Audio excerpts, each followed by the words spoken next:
دوستان سلام. اما از مراحل ساخت باربیشگاه تشتی شما خواهیم با این برلشتنش ها.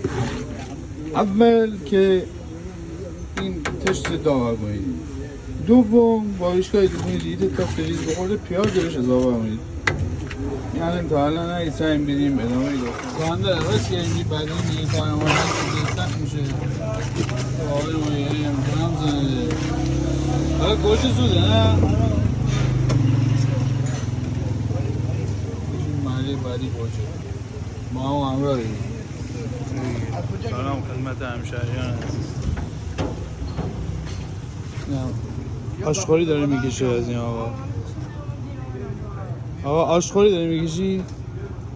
نه؟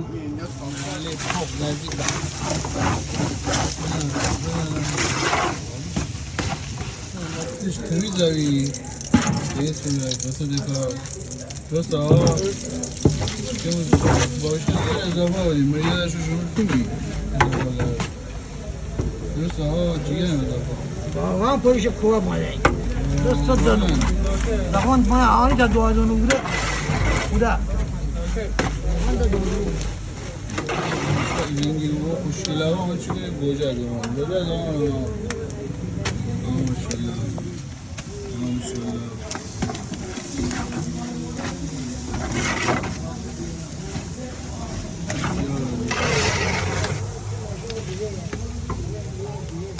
اینم برای پالوره و نون ایتو دیجینی کف که بتونید آرامانم تیکه تیکه برداری زمانی که نون چیز با یه ذره سماق زنیم این سر یه ذره نمک زنیم این سر میگیریم این